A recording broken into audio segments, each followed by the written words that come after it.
The ranch never looked like much to outsiders. Just a weather-beaten cabin crouched low against the sweep of the prairie, its boards silvered by sun and sand, its tin roof rattling every time the wind came screaming down from the distant ridge. But to Ethan Myers, it was the only place in the world that had ever felt like his. Most mornings, he woke before sunrise. Not because he wanted to, but because that was when the land stirred. Coyotes yipped from the far mesquite line. The old windmill creaked its lonely rhythm, and the light over the mountains bled from blue to a pale desert gold. Ethan would sit on the edge of his narrow bunk, rub the grit from his eyes, and listen to the quiet. That heavy, bone-deep quiet that belonged only to men who lived far from anyone who could break it. His house was a simple thing. One small room with a stove in the center, a table rough enough to snag any shirt sleeve, and walls so thin he could hear the winter wind sigh through the cracks. The front porch sagged. The chimney leaned. The door stuck in the summer and rattled in the winter. And yet Ethan repaired every board with the same careful hands his grandfather once used to mend wagon wheels. Grandpa had died 4 years earlier. Left the ranch to him along with a few tools, a mule bit of wisdom, and a silence that settled into Ethan's bones. His father had vanished long before that, riding out after an argument and never coming back. His mother remarried in another state and sent Christmas letters less out of love than obligation. So it was Ethan, just Ethan, patching fences alone and cooking beans for one. Most days followed the same rhythm. He saddled Buckshot, the only horse that hadn't kicked him yet, and made a slow ride around the property. The fences were always leaning, the posts always shifting in the stubborn soil. He'd stop, hammer in a loose nail or tie a strand of wire, and keep moving. The barn, half rotted on the west side, groaned in the wind like an old man trying to stand. Ethan promised himself he'd fix it someday, but someday was a thin word on a ranch where every day was already full. It wasn't that he disliked people, he just didn't belong to their world. In Southtown, folks on the boardwalk tipped their hats politely when he rode in for nails or lamp oil. They called him the quiet one, the decent, respectful young rancher who never drank too much, never fought, never caused trouble. Some admired that. Others whispered that a man that quiet must be carrying ghosts. Maybe they were right. Supper was always the loneliest part of the day. Ethan would sit at his rough-cut table with a single plate, just one, set neatly at the center. Beans, coffee, maybe a slice of cornbread if he'd bothered to make it. No voices, no conversation. Only the pop of the wood stove and the desert wind moaning through the cracks like it wanted to be let inside. Sometimes, in that hollow hour between dusk and dark, Ethan wondered if a man could disappear on his own land without anyone noticing. And then there was her, Marian. He didn't know much about her, only the stories folks let slip in hushed tones. A young Apache woman living on the far stretch of land bordering his, quiet as a deer, swift as a shadow. Some said she hunted alone in the higher pines. Some said she knew the plants better than any doctor in the county. Some said she'd once been married and once been widowed, and that the loss had carved something fierce and unspoken into her. What Ethan knew for sure was this. Every so often, just as the sun caught the creek in a pale shimmer, he'd see her shape bending by the water. Black braid down her back, light moccasins stepping over river stones, sometimes gathering herbs, sometimes dipping a hand into the cold current. Always alone. He never approached. He wasn't sure if it was respect or fear, or the unsettling pull he felt whenever she lifted her head and the breeze carried the faint glint of beads woven into her hair. She never looked his way long, never more than a brief glance. But even that had a quiet intensity that stayed with him longer than he liked to admit. Southtown folks whispered her name as though it belonged to the land itself. But for Ethan, she was simply the woman he'd never spoken to, the one he only saw from a distance, the one he somehow knew would change everything the moment she stepped across his path. He just didn't know when, or how, or that the wind carrying her scent from the creek would soon carry her footsteps to his very door. By late October, the desert ridge carried a kind of warning only men who lived close to the land could hear. The sky turned a metallic gray, the air grew tense and restless, and the wind, usually a mild companion, began to howl like something ancient had woken in the mountains. That evening, Ethan Myers stood on the slanted roof of his horse shed, hammering down a loose sheet of tin before the storm rolled in. The wind tugged at his collar and slapped dust into his eyes. Far off, thunder cracked against the cliffside, echoing across the open prairie like distant gunfire. "Damn timing," he muttered, forcing another nail into the shuddering metal. He had just climbed down the ladder when a flicker of orange light caught his eye. A torch, swaying on the narrow dirt trail that wound toward his cabin. No neighbor ever came this way after dark, let alone in weather that promised to tear half the county apart. He squinted through the thickening rain. A small figure pushed forward through the storm, half limping, half running. The torch dimmed, then flared as a gust of wind hit it sideways. When the figure finally stepped into the glow spilling from Ethan's porch lantern, he froze. It was Marion, the Apache woman from the neighboring land. Her long, dark hair, usually braided tight, hung loose and soaked against her shoulders. Her clothes clung to her small but resilient frame, drenched from the sudden downpour. Her cheeks were streaked with mud, and her eyes, those sharp, steady, quietly fierce eyes, looked more exhausted than he had ever imagined they could. "Marion?" Ethan stepped forward, heart tight. "What happened?" She swallowed, breath trembling. "The creek rose fast, faster than I've ever seen. My shelter." She paused, searching for air. "It's gone. The water took everything." Lightning ripped across the sky, illuminating the land in a single stark flash. Behind her, the storm swallowed the horizon, a roaring wall of rain and wind sweeping toward them. Without another word, Ethan grabbed her torch before the wind could snuff it out, tossed it aside, and opened his door wide. "Get inside," he said. "Now, before that thing blows both of us clear to Kansas." Marion hesitated only a second, pride flickering across her face, then stepped into the cabin. Ethan shut the door behind her just as the storm slammed into the roof, rattling the tin and shaking dust from the rafters. Inside, the place felt suddenly too small, too warm, too full of a presence Ethan wasn't used to. He kicked off his boots and hurried to the stove, throwing in 2 more logs until the flames jumped bright and welcoming. Marion stood near the door, rainwater dripping from her hair onto the old pine floorboards. She wrapped her arms around herself, shivering despite her stoic posture. "You're freezing," Ethan said, his voice gruffer than he intended. "Sit by the fire." She didn't argue. She sank down beside the stove, stretching her hands toward the flames. Steam lifted from her wet clothes, rising into the dim cabin air. The firelight brushed her face, revealing shadows of worry and loss he'd never seen on her before. Trying to steady his nerves, Ethan busied himself at the small wood stove in the corner. "I'll make coffee," he said. "It's strong enough to wake the dead." Marion gave the faintest lift of her eyebrows, almost a smile, almost not. "Strong sounds good." He set the pot to boil, but the cabin felt strangely loud in the quiet between them. The rain hammered the tin roof in a relentless, rhythmic drumming. Wind whistled through every crack in the boards.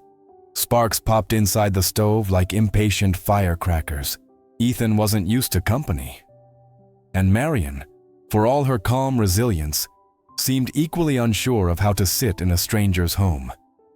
Yet the silence wasn't harsh. It was simply new, a fragile thing settling between 2 people who had never expected to meet like this. When the coffee was ready, he handed her a chipped enamel mug. She cupped it between both hands, letting the warmth seep into her fingers. "Thank you," she said quietly. Her voice, usually firm, steady, carried a softness he hadn't heard before. Ethan sat across from her, unsure what to say or do. Outside, the storm raged with a wild, vengeful fury. But inside, the warmth of the fire cast a trembling glow across her face, turning the moment into something intimate, despite neither of them speaking. As the wind battered the cabin, Ethan realized something he'd never once considered.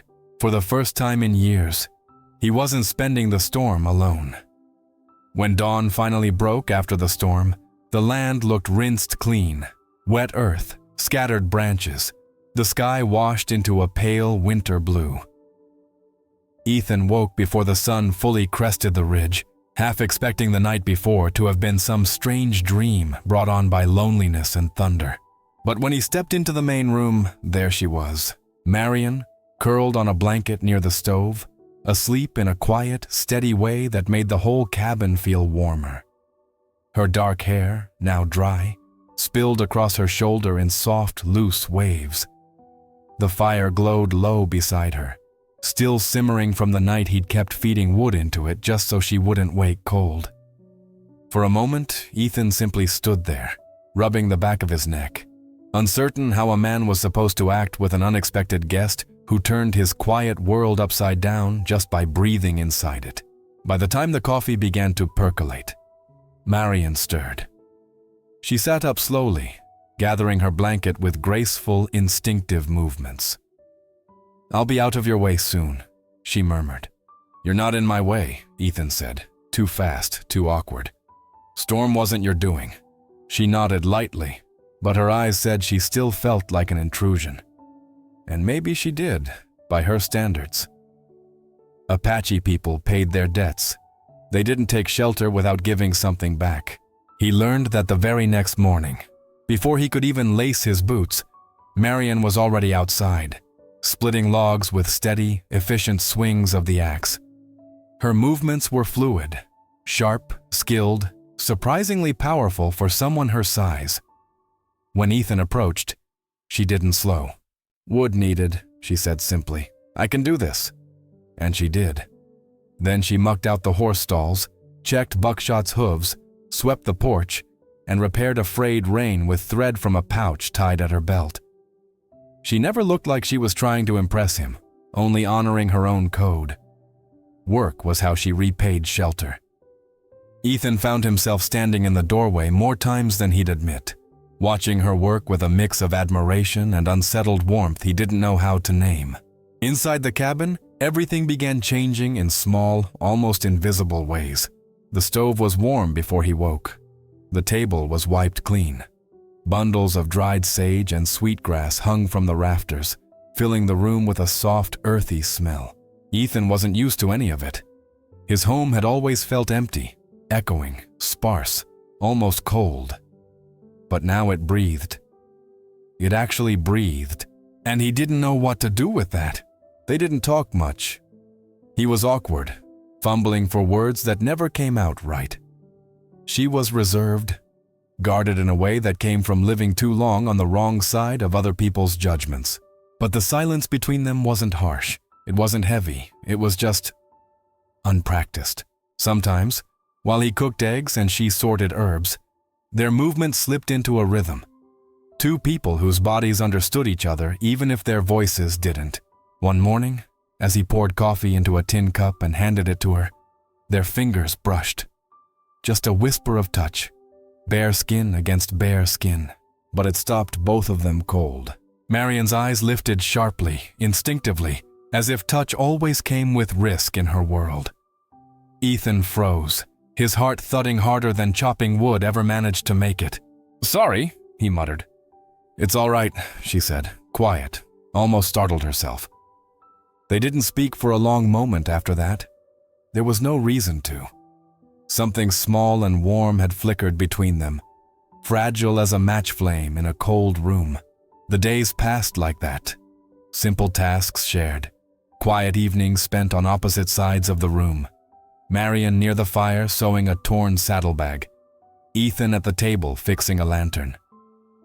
Every so often, their eyes met without meaning to, and both of them looked away too quickly. But one truth crept into Ethan's mind each night as he lay in his narrow bunk listening to the soft crackle of the stove. His home, his lonely, drafty, stubborn little cabin, no longer felt empty. There was warmth in the walls now, a different warmth than fire ever made. A warmth shaped by footsteps besides his, by the quiet rustle of a woman moving through the space, by the subtle scent of herbs that lingered long after she walked outside. He never said it aloud, he barely admitted it to himself. But the truth lodged deep and steady, for the first time since he inherited this land. Ethan Myers wasn't living alone anymore. The prairie changed after the storm, grass blown flat in places, fence posts leaning as if the wind had shoved them sideways, and the air carrying that clean metallic scent that only comes after heavy rain. Ethan walked the fence line with Marion the next afternoon, the two of them moving in a steady, unhurried rhythm. She carried a coil of wire and a hammer. He carried replacement boards. They didn't talk much. They rarely did. But the silence between them had softened since the storm. Less awkward now, more like something shared. Marion paused at one section of the fence, her gaze drifting across the open land that marked the divide between Ethan's property and the barren stretch where her shelter once stood. Her dark eyes carried a thoughtful shadow, something far away and yet painfully present. "You don't have to help with all this," Ethan said as he set a new board in place. "It's my fence. It borders my land too," she replied quietly, though her tone held more weight than simple boundary lines.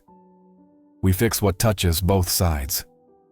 Her words stayed with him longer than they should have.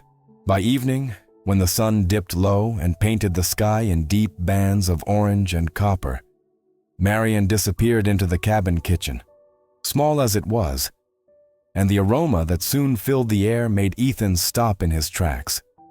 It wasn't like the beef stew he sometimes made. This had a richer, earthy scent, spices he didn't recognize, herbs she had gathered herself, meat simmered slow until tender. She set the bowl in front of him without ceremony. "Eat," she said. "It's good for cold nights." It was the first time they ate together, sitting at the same worn table, sharing a meal instead of passing by each other like shadows. Ethan tasted the stew and blinked in surprise. "Damn," he said softly. "That's real good." Marion didn't smile fully, but her eyes warmed. "My mother taught me, before she passed." He nodded, unsure what to say. Grief was a language he spoke too well. To fill the silence, he finally shared something he hadn't said aloud in years. "My father left when I was 12. One morning he rode out, didn't say where. Didn't say goodbye either." Ethan stared at his bowl, swirling the stew with his spoon.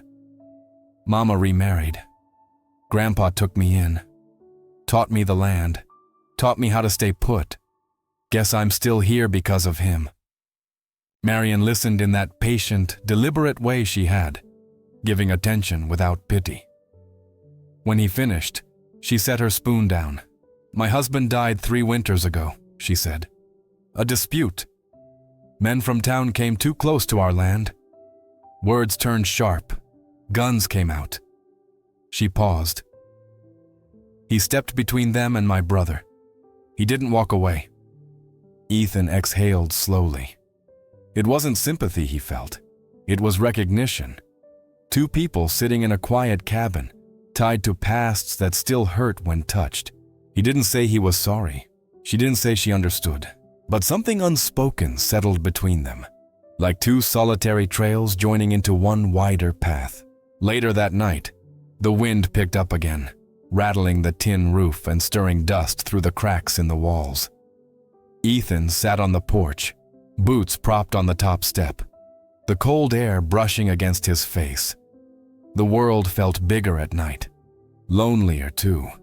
Coyotes howled far off, and the dark prairie stretched endlessly around the cabin. Inside, he heard Marion moving, soft, careful steps near the stove. Then, unexpectedly, a sound drifted through the doorway. A voice, her voice. Marion was singing. It was low at first, almost hesitant, but soon it grew clearer, gentle, haunting, woven from old memories and older tradition. The melody rose and dipped like wind-bending tall grass, each note carrying a kind of aching beauty Ethan had never heard before. He didn't understand the Apache words, but he didn't need to. The emotion in them cut straight through him, raw, intimate, unguarded. He leaned forward, elbows on his knees, listening as though the music itself stitched the night together. When the last note faded, leaving only the restless wind behind, Ethan felt an unfamiliar pressure in his chest. Not pain exactly. Something softer, deeper, a pull he didn't want to name yet. He sat there long after the song ended. Long after Marian lay down by the fire. Long after the night wrapped itself around the cabin like a heavy blanket. He didn't ask her why she sang. She didn't offer a reason. But Ethan knew this much with a certainty that made his heartbeat slow and steady. Something had changed, not loudly, not quickly, just enough for him to realize the prairie didn't feel quite as empty when she was there. The first time Ethan rode into Southtown with Marian sitting behind him on Buckshot, the whole main street seemed to freeze like someone had sucked the air right out of it. It started small, just a glance or two from folks sweeping porches or watering horses. Then heads lifted, movement slowed. By the time Ethan pulled up in front of the general store, even the blacksmith across the road had paused mid-swing, hammer hovering above the anvil. Marian slid off the horse with her usual quiet grace, boots landing soft on the dust. She wore a simple buckskin dress, the kind Apache women stitched by hand, earth-toned, practical, adorned with beaded patterns that caught the sunlight like tiny sparks. Her long, dark braid hung over her shoulder, a white feather tied near the end. To Ethan, she looked like she always did. Calm, dignified, composed. To the people of Southtown, she looked like a disruption. Inside the store, the bell jingled overhead as they walked in. Mrs. Whitfield, round-faced, stiff-backed, always judging more than she sold, straightened behind the counter. Her eyes flicked from Ethan to Marian, then lingered far longer on the latter. Ethan cleared his throat. "Afternoon. Need flour, lamp oil, and some coffee beans."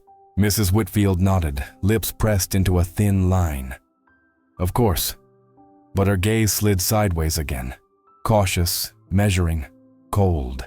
Marian pretended not to notice, but Ethan saw her shoulders shift the slightest bit, the way someone does when they've been stared at that way all their life. A couple of ranch hands loitering near the shelves nudged each other. One let out a low whistle. "Well now," he drawled, "looks like Myers got himself some new company on that lonely ranch of his." The other snickered, voice dripping with the kind of arrogance only bored men carry. "Reckon she's teaching him Apache ways?" Ethan stiffened. Before he could turn, Marian placed a gentle hand on his arm, just enough pressure to warn him not to react. She didn't speak, but her eyes told him she'd heard worse. Far worse. He swallowed down the anger burning hot in his throat. Mrs. Whitfield rang up the goods in frosty silence. When Ethan paid, she slid the bag forward without meeting Marian's eyes. Out on the boardwalk, the whispers followed them like dust. "That's the girl who camps out by the creek. Thought those folks kept to themselves. He's letting her stay? That Apache woman? In his house?" Marian walked with her head high, though a faint, familiar sadness tugged at the corner of her mouth. Ethan saw it. Felt it. And for the first time since she'd arrived, he understood that no storm on the prairie could match the quiet cruelty of people who judged without knowing. When they reached Buckshot, Ethan helped her up onto the saddle. She didn't need the help, he knew that, but she allowed it anyway. Maybe as a kindness to him. Maybe because the day had worn something thin in her. As they rode out of town, the buildings shrinking behind them, Ethan finally spoke. "I'm sorry about that," he said, hands tightening on the reins. Marian shook her head, a tired smile brushing her lips. "Don't be. People look, people talk. It's not new." "But they shouldn't?" "They will," she cut in gently. "Wherever I go, they do." Her voice held neither bitterness nor anger, just a weary acceptance that made Ethan's chest ache more than any insult had. The prairie wind picked up as they rode, lifting strands of Marian's hair and carrying the scent of sagebrush across the open land. Ethan kept glancing back at her, as if checking to make sure the day hadn't taken something from her spirit. She caught him once. "What is it?" she asked softly. He hesitated. "Just making sure you're all right?" Marian looked past him, toward the distant hills where the sky stretched wide and quiet. "I've lived through harsher things than a few stares." Her voice was steady, but the sadness beneath it was unmistakable. Ethan didn't push further. Words weren't his strong suit, but when they reached the ranch, he noticed the way she lingered before dismounting, like she was gathering herself after a long, exhausting stretch on unfriendly ground. Back inside the cabin, she set the supplies on the table. Ethan could still hear echoes of the whispers in his mind, sharp as barbed wire. Marian lit a small bundle of sage, letting the smoke curl into the air. A cleansing ritual, quiet, spiritual, grounding. Ethan watched her. Watched the way she steadied herself. Watched the way she reclaimed her calm. And in that small, dim cabin, with the scent of sage drifting through the rafters, he realized something simple and fierce. He didn't want her to face those stairs alone. Not anymore. The wooden footbridge behind Ethan's cabin had always been a stubborn old thing, half rotted from years of prairie weather, leaning slightly over the narrow creek like it didn't quite trust its own legs.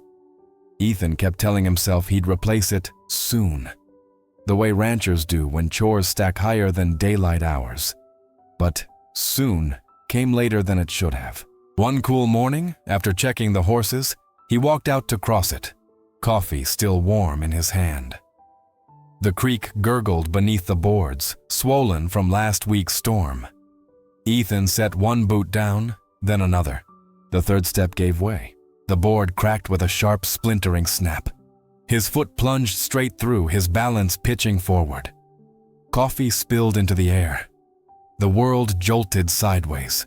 Before he knew what was happening, a pair of hands seized his arm, small but fierce, urgent, gripping with surprising strength. "Ethan!"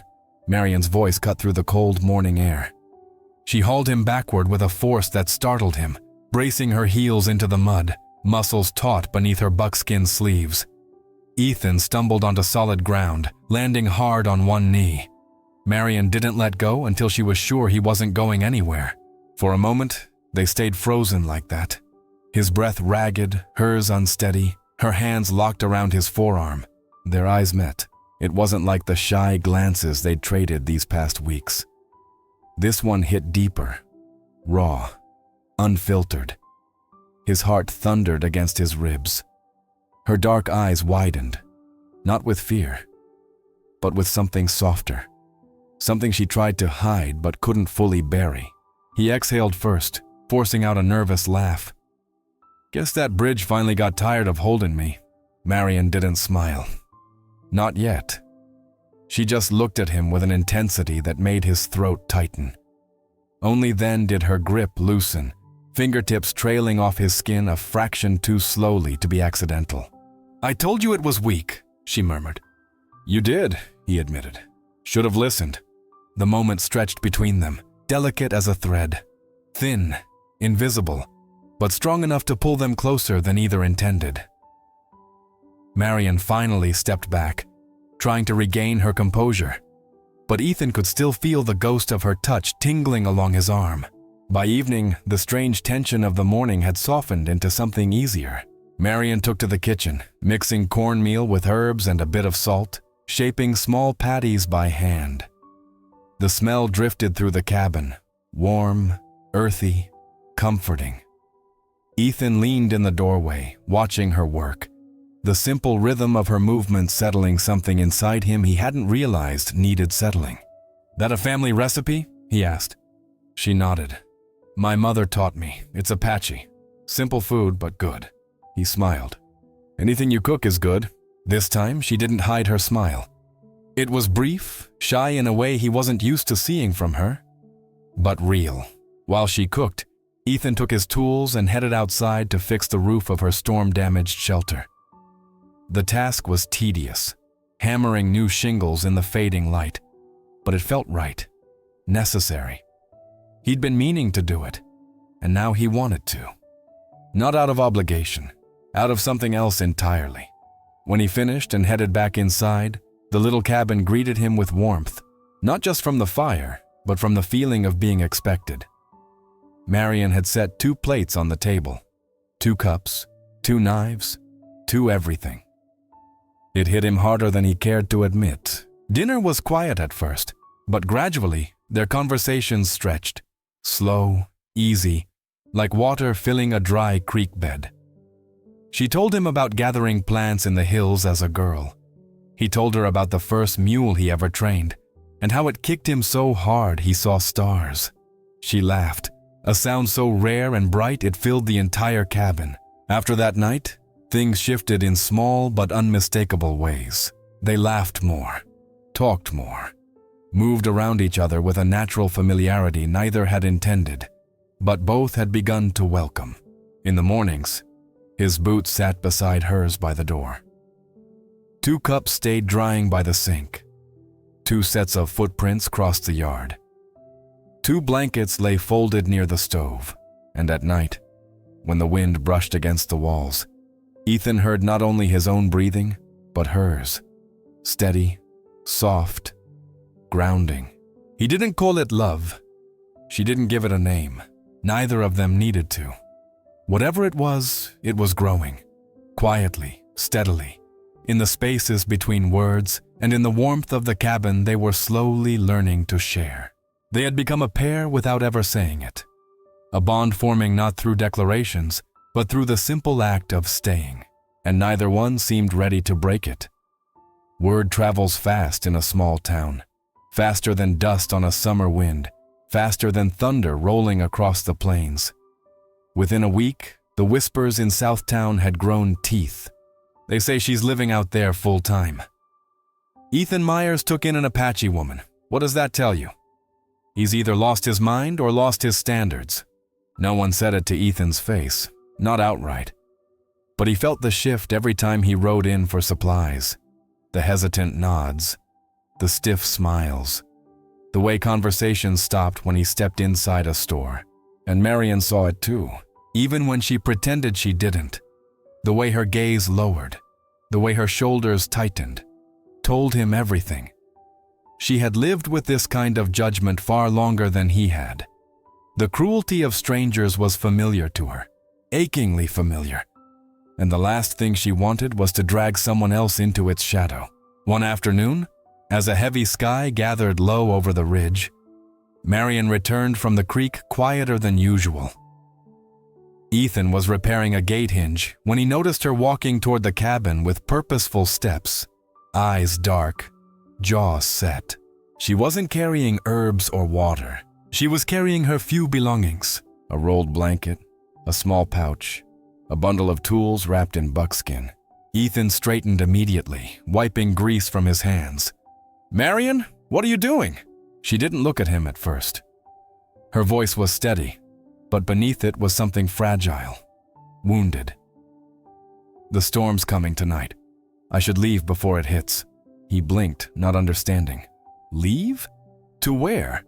"To where I came from," she said softly. "Away from here. Away from you." That hit him like a boot to the ribs. "Why? What happened?" She finally met his eyes, and in them he saw a mix of exhaustion, fear, and resignation. "I've lived through this before, Ethan. The looks, the whispers, the way people start treating anyone near me as if they're tainted." She swallowed hard. "I won't be the reason the town turns its back on you." The wind picked up, rattling the loose boards on the barn. Thunder grumbled somewhere beyond the hills. Ethan took a step toward her. "Marion, it's just talk. Folks always talk. You don't understand."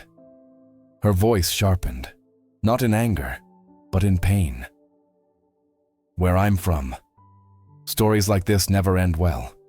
People judge what they fear, and they fear my people." She held her blanket tighter. "I won't make you carry that burden." "You're not a burden," Ethan said, chest tight. Not to me. But Marian shook her head slowly. You don't see it yet, but you will. And I can't stay long enough for that to happen. She walked toward the door, but Ethan reached it first, blocking it without meaning to.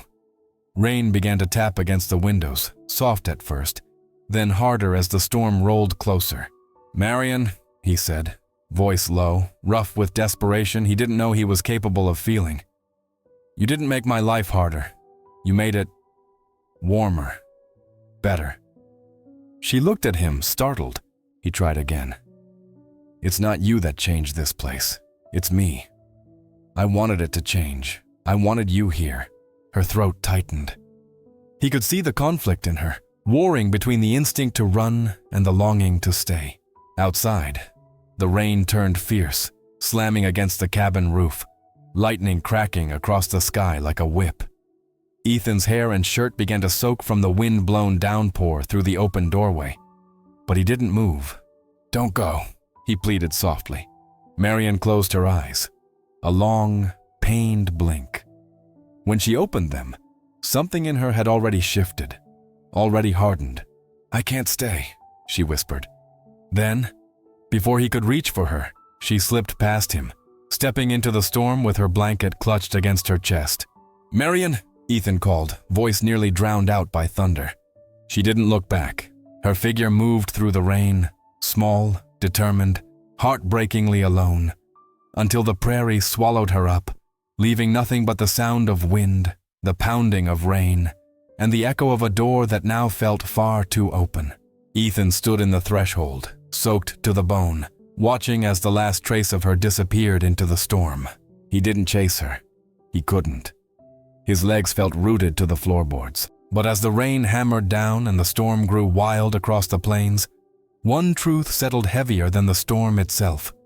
He wasn't afraid of the whispers. He was afraid of losing the only warmth his home had known in years. And now, she was gone. The storm raged long after Marian disappeared into the darkness, pounding against the cabin like a fist determined to shake loose whatever warmth remained inside.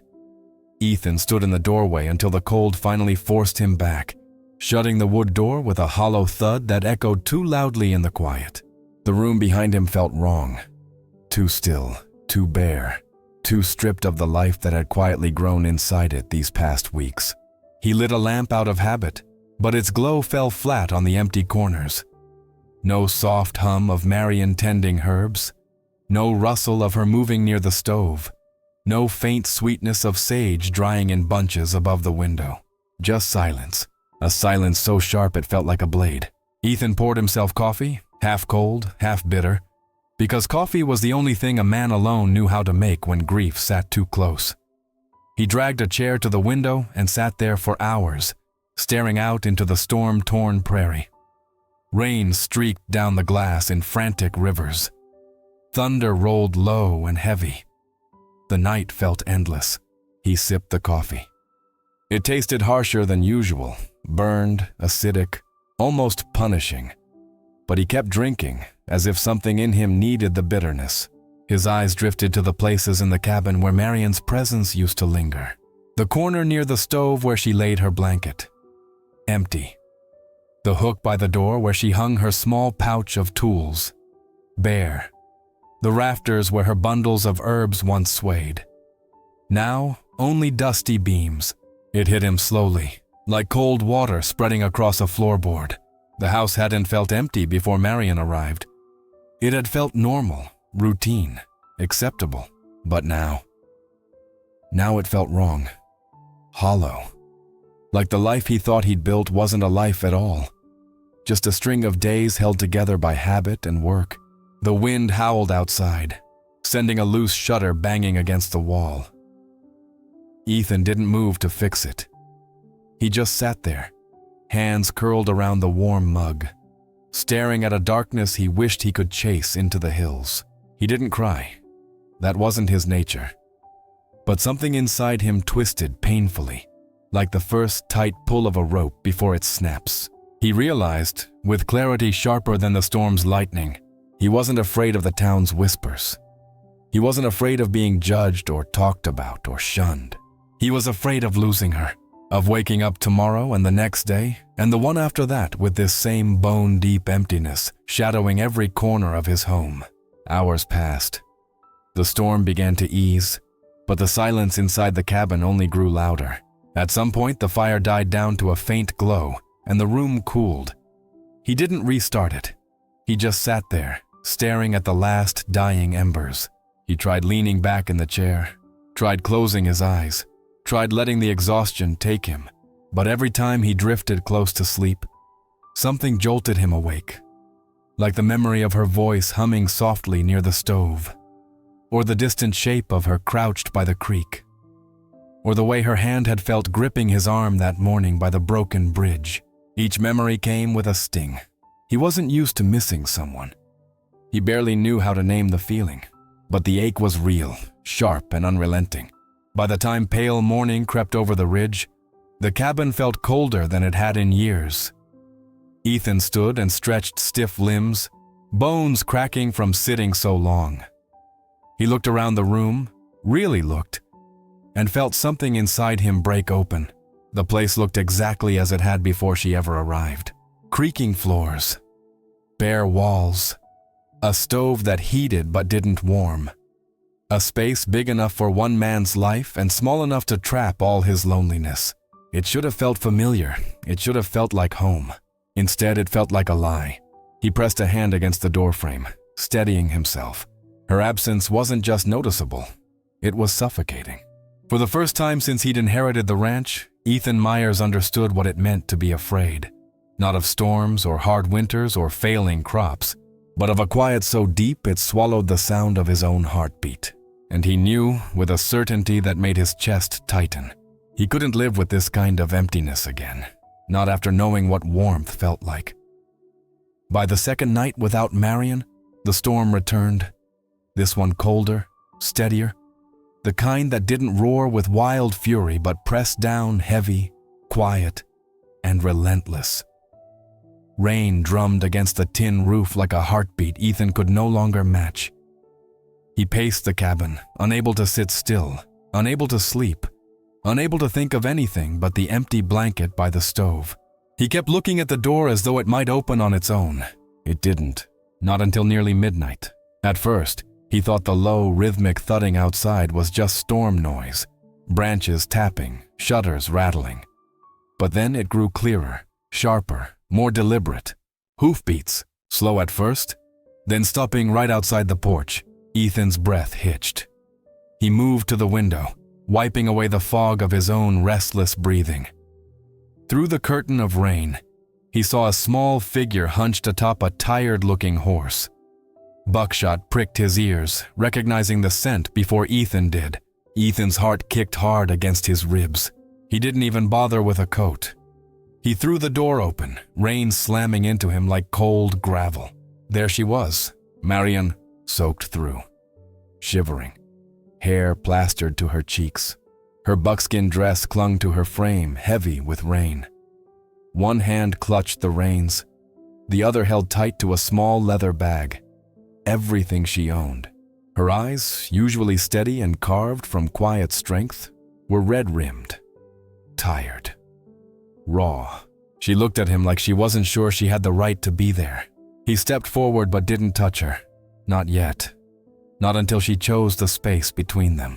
Marion slid down from the horse, boots sinking into the mud. She swayed as her feet hit the ground, and Ethan reached out instinctively. His hands caught her elbows, steady but gentle. Her voice trembled, barely cutting through the storm. "I tried to leave," she whispered. "I really did." Raindrops slid down her face, some from the sky, some not.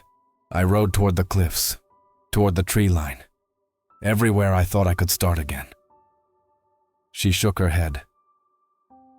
But I couldn't breathe out there. She lifted her hand slowly. In her palm lay the small, battered brass key Ethan had jokingly given her weeks ago, tossing it on the table and saying, "Guess this place is as much yours as mine now." He hadn't meant the words seriously at the time, but she had carried them with her, carried him with her. Her fingers tightened around the key as she took a shaky breath. "If you still want..." Her voice cracked. "I want to come back." The sound Ethan made wasn't quite a word. More a breath pushed out of him, relief and fear and gratitude mixing into something almost painful. The rain hammered down around them, cold and merciless, but he felt none of it. He reached up and brushed a strand of wet hair from her cheek. She leaned into the touch, just slightly, just enough to undo every last knot inside his chest. "Marion," he murmured, "you never should have had to ask." He pulled her into his arms. She came willingly, collapsing against his chest with a soft, broken exhale. Her fingers curled around the back of his shirt, gripping as though afraid the storm might pull her away again.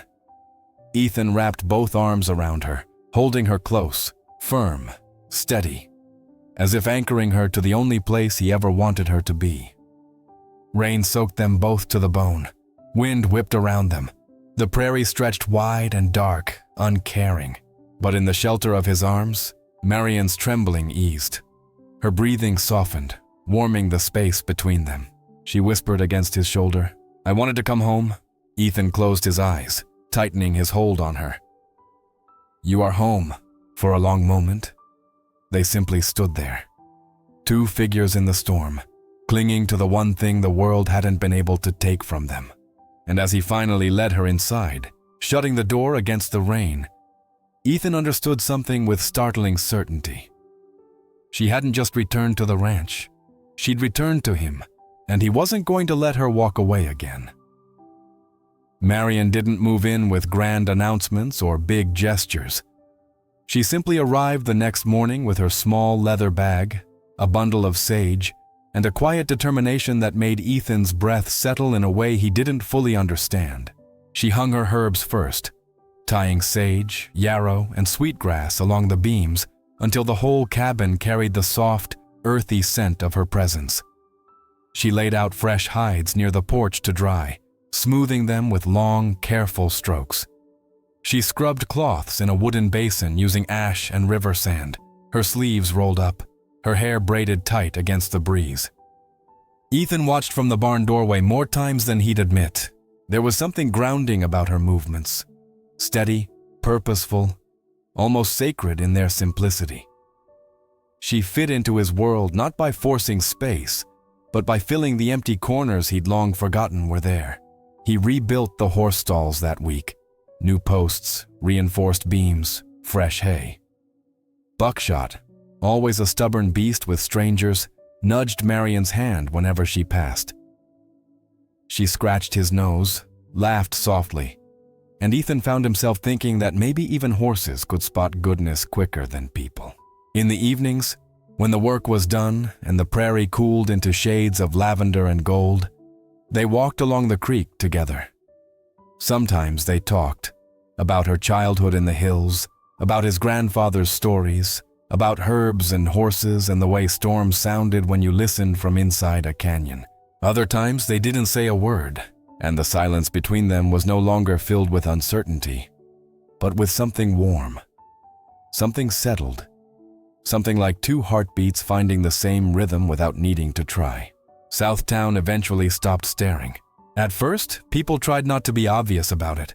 Quick glances from porch chairs, hushed murmurs as Ethan and Marion rode by on buckshot. But as days turned into weeks, the sharpness faded from their eyes. Mrs. Whitfield at the general store still watched Marion with a wary pinch in her expression, but she handed over the flour without hesitation. The ranch hands stopped their crude comments. The blacksmith raised a hand in greeting each time Ethan rode past with Marion sitting steady behind him. It wasn't approval, it wasn't acceptance. It was something quieter, something that looked a little like respect.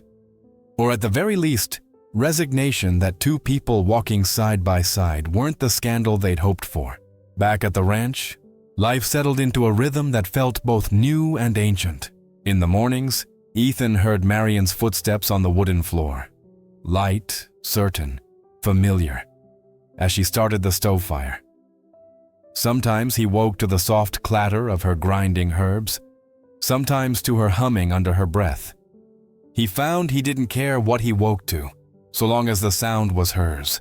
They shared work without dividing it, shared meals without planning them, Shared evenings on the porch, watching the sun dip behind the prairie grass. No promises were spoken, no declarations made. That wasn't their way, and it wasn't the West's way either. The prairie didn't care for pretty speeches. It cared for endurance, for choosing to stay when the wind blew hard and the land tested you. One night, as the fire cracked low and Marion rested against the doorframe, Ethan found himself watching her silhouette in the glow. Steady, peaceful, belonging without question. He realized then how different the cabin looked, how different he looked inside it. Not because Marion had fixed the walls or rearranged the furniture, but because she brought a warmth no hammer or nail could ever build. A quiet warmth, a lived-in warmth. The firelight flickered across the worn boards, across her calm face, and a soft truth settled into him. Clear, deep, undeniable.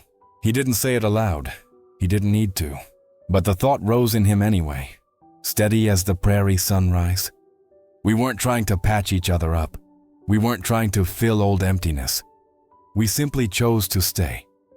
And in the wild, unforgiving West, sometimes that's all it takes to make a home. Ethan stepped outside, feeling the night air brush his skin as Marion followed him onto the porch. They stood there together, shoulders almost touching, listening to the wind move through the tall grass like a slow whisper. No vows, no promises, just presence. Two people who had lived too long alone. Two hearts that had finally found a quiet place to rest. And for the first time in years, Ethan Myers looked out over his land and felt something he never expected. That the little cabin on the wide, wild prairie was finally a home.